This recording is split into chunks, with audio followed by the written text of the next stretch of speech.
This presentation is on my solution for assignment 3. You've seen this run before. Just very quickly, we'll do it again. I'll pick another Steve, and I'll make this Steve Jones. Contact information, slightly different phone number. There we go. Pick a different city, Toronto. No comments. Okay, submit the information. So now, if we go back and we look at the View Guestbook, we can now see that I've added another row from what I had when I last demonstrated this to you. So let's go and look at the code and see how this is done. Here's the code. This is the first file, the assignment 3 PHP. This is the kickoff. This is very much like the HTML file we had for assignment 2 that kicked things off. However, to make this a little bit different, have this city information. Here, city where you want to reside. Instead of just typing in the select list, I began the city select list and I put the option, that's the hyphen right at the beginning, just so the user needs to make a selection. But now I have a PHP block of code, the beginning and ending. And it gets the root. Remember how we have to get the document.root so we know where to find our file. And then I appended on there the document root, data / so it's one directory down or one folder down from the root. And then I called it cities.txt. There we go. There's the list of cities. Chicago, Detroit, Toronto, and Los Angeles. Back to the code. So I'm building the file name to be used. Now here's the little trick I showed you in an earlier lesson. To find out the number of lines in the file, I count the file name, and that brings back an integer, which is the lines in the file. There was a little comment I was using one time when I was debugging. But here I read from the file name. I open it for read, return the pointer into file pointer. Now I go through a for loop, starting with 1, and I make sure that the index is less than the lines in the file, and then I bump it up, or equal to actually. So I get the line, that's one line at a time, into line, trim the line to make sure there's no extraneous characters or anything at the end, and I put it in something I called file city. Now look at the option. Remember, you got to be careful with this. Here is one part of the string, and I have a double quote on the inside of this. This double quote is part of the string. It's not a string delimiter here. And then I append with a dot to the file city. Now I'm just storing Chicago, Toronto, or whatever in this value. I'm not putting the number there, but I want to display the number to the user. So let's see it. So I append.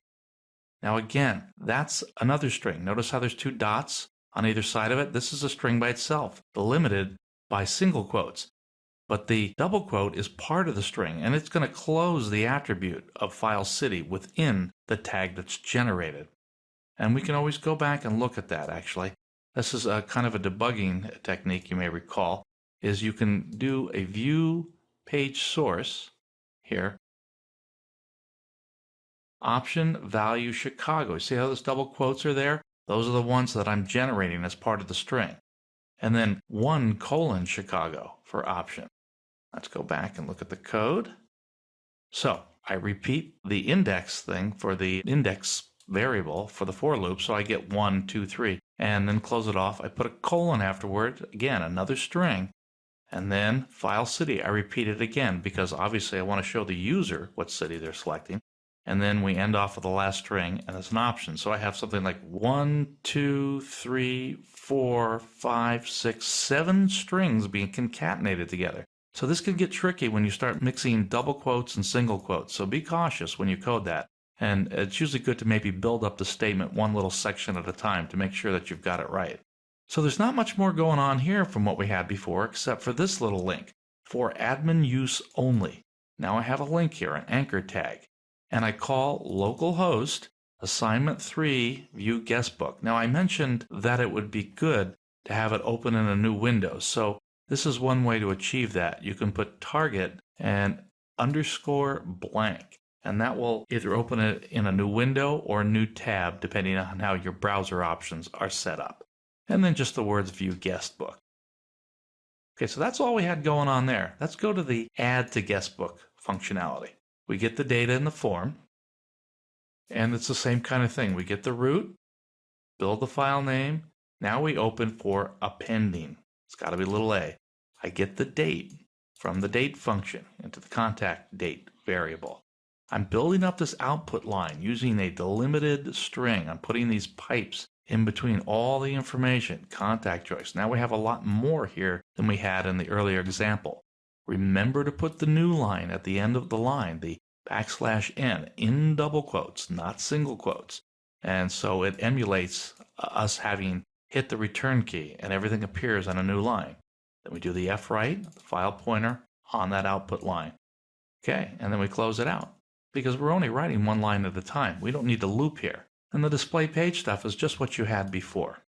You had in assignment 2. There's no difference than what was there before. Now, let's go to the View Guestbook page. Go to the top here.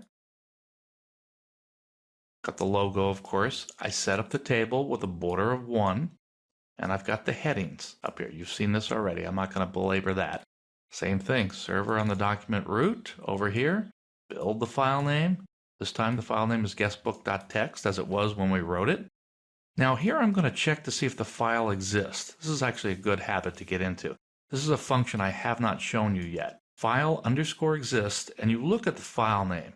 Before you try to read from a file, check to see whether it exists. If we look at this curly brace, I'm going to go all the way down here before I get to the else. And the else was, there are no names in the guest book.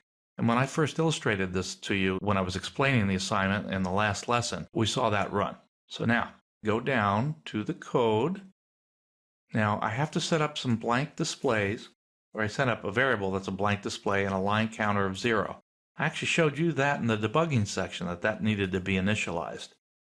Let's go back, open for read, and again, we get a line. We know there's a file because we're in the area that says the file exists. So we read it. If we get to the end of the file, we break out of there and we're done. Bump up the line counter. This line counter is used for this little routine that we use to change the style and the background color, to alternate it. Now look at this. Here's the list. When I showed you the earlier lesson, we just did 2 names, but here we've got a whole big long list where we're exploding on the line, looking for the delimiter, the pipe. Going down, now I have the style, the display styles, just opening the cell, new cells. But down here, I said if empty comments, I didn't get a chance to illustrate this, but if the comments are empty, people don't fill them in, I'm putting in this symbol. This whole thing is a non-breaking space. Otherwise, the table, the output table, can look a little funny. It won't look like it's bordered properly unless you put something in there. So you put a non-breaking space, ampersand NBSP semicolon in there, and it makes the form cell look appropriate. So that's a little trick. And we close out the file. And now notice here at the end here, I'm printing display. I only have one print statement in here because what I did here for all of this table rows is I put it in a display area. So I could build the whole table up or all the rows in the table in this variable and just print them at the end. If I needed to do anything before the table or after the table, this can be a good technique that allows me to collect everything into one variable and just print it once. It can make debugging and gives you some flexibility in your presentation. So that's just the way I chose to do it. Before I conclude the lesson, I want to go and look at the guestbook file real quick, if we can find that. And there it is. You can see I have all these delimited by pipes. All this information, none, not applicable, no comment, everything that we had before. So I wanted you to see what that looked like. This concludes my solution for assignment 3.